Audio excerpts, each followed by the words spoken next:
qisadani waxay si gaar ah ugu socotaa dhalinyarta ayay si gaar ah markaa ugu socotaa. qisadani waa qiso sugan, waa qiso la hubo wey, xaqiiqo ah. waxaa qisadan wariyay maxamuud shiid ayaa markaa warinaya. waxaana ay dhacday qarnigii hore ee imikayna dhaafay ee tegay bay qisadani ay dhacday. waxaa jiray waa siduu isagu warinaye oo ku noolaa magaalada Mawsil la yiraahdo oo ka mid ah magaalooyinka Ciraaq. nin oday ah oo akhyaar ah ayaa markaa ku noolaa. ninkaas wuxuu ahaa nin wax weeye ganacsiga Ilaahay subxaanahu wa ta'aala u furay oo baabka ganacsiga markaa loo waasiciyay ayuu markaa ahaa. waxa uu odaygaasi sameyn jiray magaalada Mawsil buu alaab ka qaadi jiray oo dhulalkan Shaam la yiraahdo ayuu markaa geyn jiray. alaabtay waxyaabo badan aan laga helin xagga Shaam buu markaa xaggan ka geyn jiray. xagga markuu tagana xaggaasu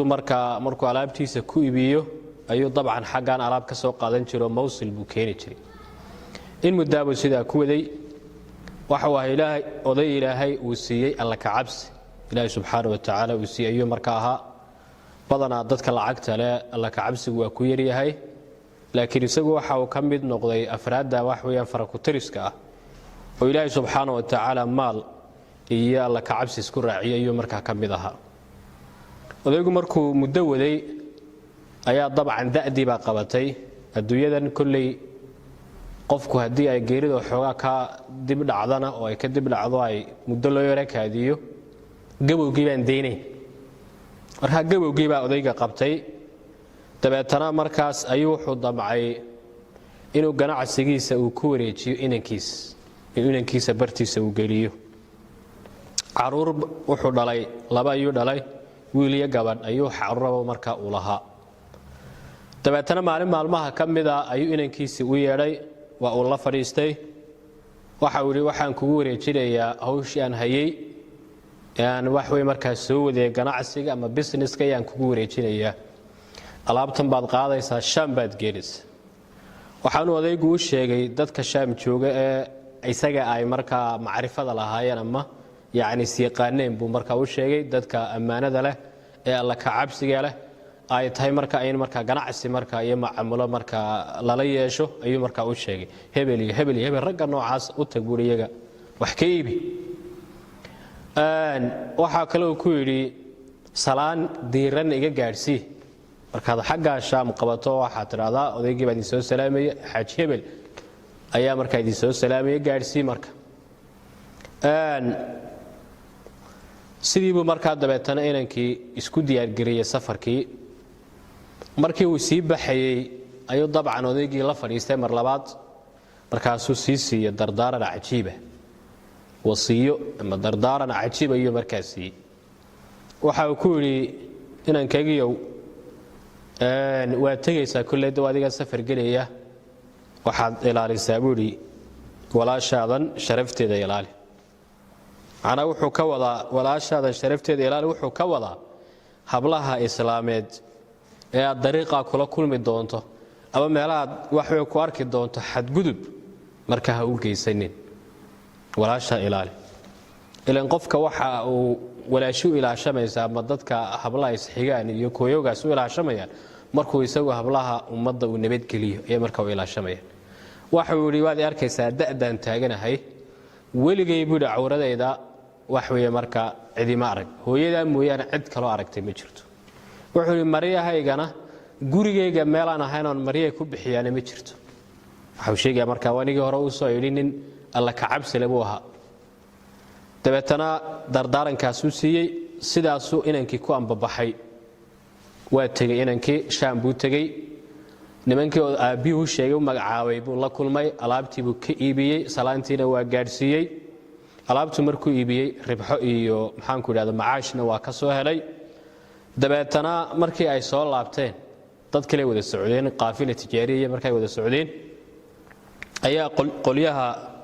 warinaya qisadii waxay leeyihiin baa markay soo socdeen baa meel dhexe ay ku yara nasteen. awrtii ay wateen bay alaabtii rarkiina ay ka dajiyeen beriga de wasaa'ilu naqligu awrtay waxyaabo noocaas u ahaayo ma aysan jirin waxyaabahan imka de alaabta lagu qaato meel bay degeen awrtii bay ka dajiyeen rarkii dabeetana waa la fadhiistay inankii meesha jooga ayaa ilaahay amarkii waxa meesha ay ku kulmeen inan bay ku kulmeen inantu meesha mareysay mise safarkii wehelisay adigu wax bay meesha ku kulmeen inantii markay kulmeen oo xoogaa isha kaga dhacday indhuhu marka la yara raacay indhahan wax weeye la sii deelay hablaha lagu daawanay lagu khaawisay waa halis weey waa halkay wax ka bilowdaan weeyaan rabshaduba number 1 waa isha weey ilan qofku gabadhaanu fiirfiirin taysoo wax indhaha isku ay ku dul dhici maayo ama wax waxyeelo gaarsiimaya waxa ka horeysa isha ka horeysa aduu ishiibu la raacay shaydaankii baana isna u dhaxraaciyay la intan nin shaydaan la yiraahdo inagu lamaano cid walba karkaarka weydaarinay shaydaankii baa wax weeye marka isaguna ka faa'iideystay aduu say ahaataba inantiibu dhunkaday baal dhunkashaabu qac kaga sii markii uu dhunkaday kadib ayuu aad uga murugooday dabcan inankaas wuxuu ahaa inan si fiican loo soo tarbiyeeyay oday wanaagsan marka uu soo barbaariyay diin iyo akhlaaq lagu soo marka koriyay ayuu marka ahaayo ta kale today dardaaranka abina wahay markii uu gartay inuu faawal galay inuu khalad galay ayuu marka gartay ilaahay subhanahu wa ta'ala u toobad keenay khaladkiisii wax way aad uga murugooday annadmu marka la murugo ila shuruudaha toobada lagu aqbalo waxa kamid ah inuu qofku ka qoomo mudaba kamida ficilka xuna ka dhacay markii inuu khalad galay waa gartay ilaahay buu markaa wax weyn uga toobadkan aad ay markaa uga murugooday isaga xaqiisa arintu markii halka mareysay bal waxaad inagu celisaan mawsil baynu ku noqonaynaa gurigoodii wax ka dhacay ilaahay markii maalinta wax weeye markaa isagu inanta islaamiyadu dhunkaday isla maalinta lafteeda waxa ka dhacay gurigooda waxa jiray nin biyoola oo marka bi u shubi jiray guriga odaygana si qaaneen reerkana tacaamul la laha in muddo biyaha u shubeeyay ayaa marka jiray ninkii baa yimi dabeetana albaabka gurigoodu soo gargaraacay isagoo marka sideed biyihii walaashii baa soo kacday dabeetana iyada albaabka ka furtay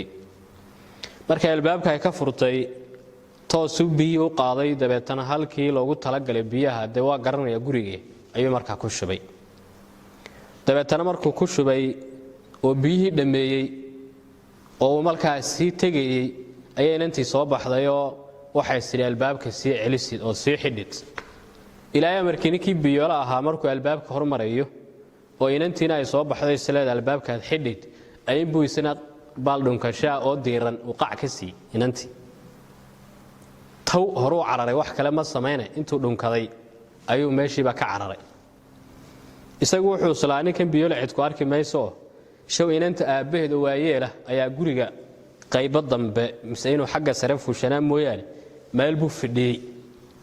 dabeetana waa arkay meesha waxaan ka dhacay odaygii madax qabsaday inna lillahi wa inna ilayhi raaji'un subhanallah wala hawla wala quwwata illa billah odayga intaas ka soo subhanallah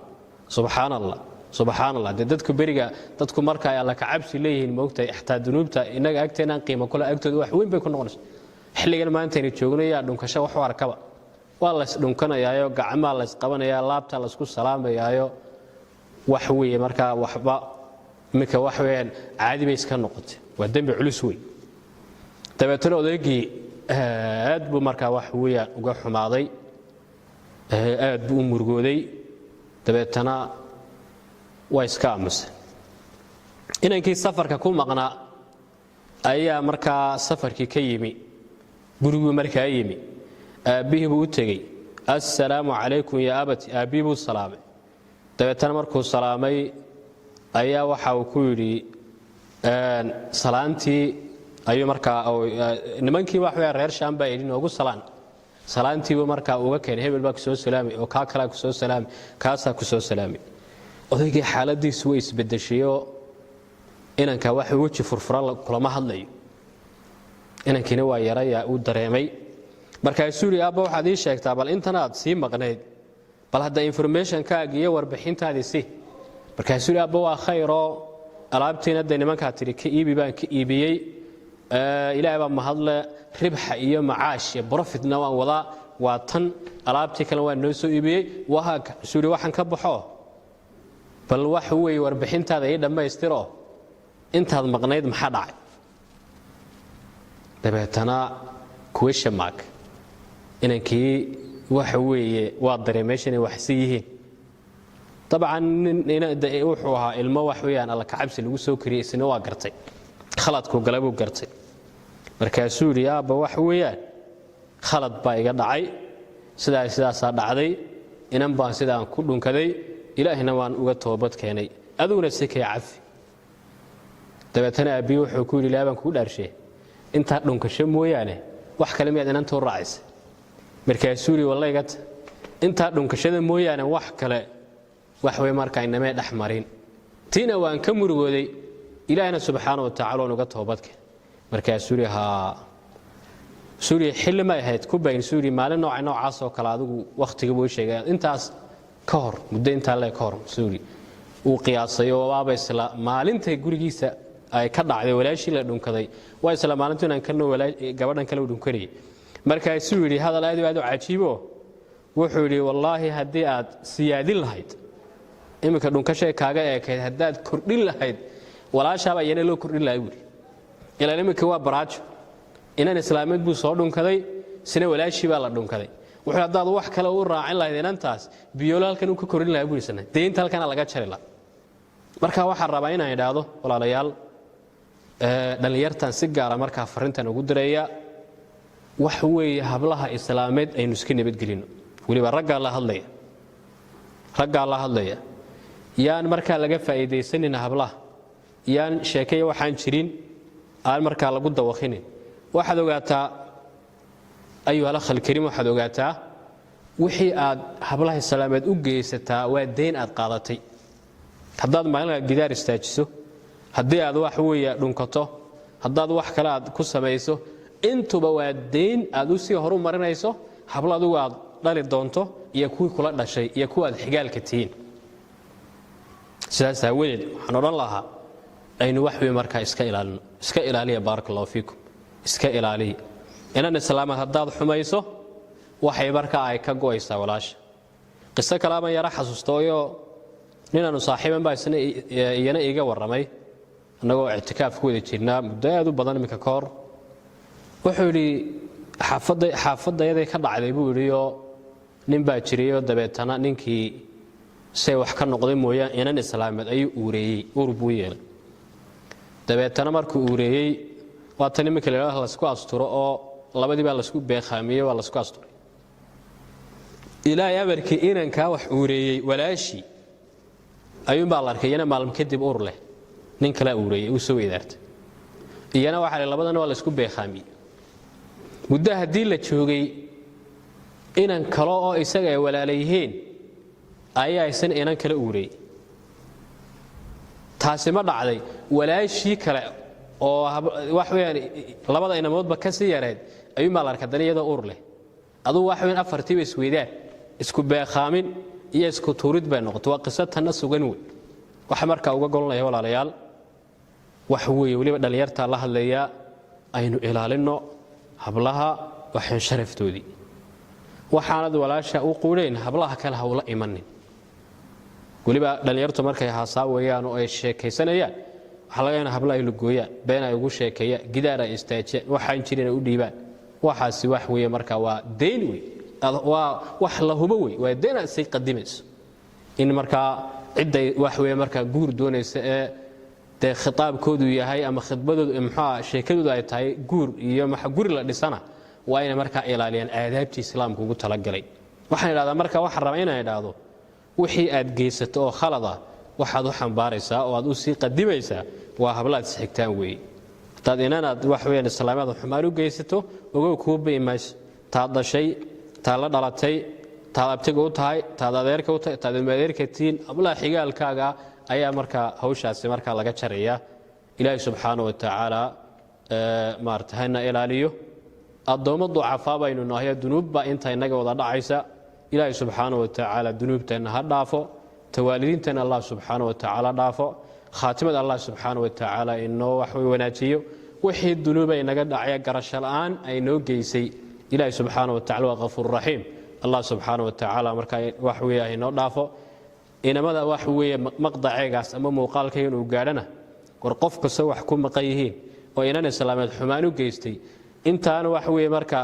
hawshaas meel u dhicimaysay intay goor tahay ilaahay ha u toobad keeno sadaqaad far badan ha bixiyo ilaahay ha bari ilaahay xumaantan geystay wax way marka cid kale ha ka jirin ilaahay waana dambaabay ilaahay dambiga ii dhaaf ilaahay wax marka waa inuu qofku aad ugu qowmooda ilaahay subhanahu wa ta'ala bariya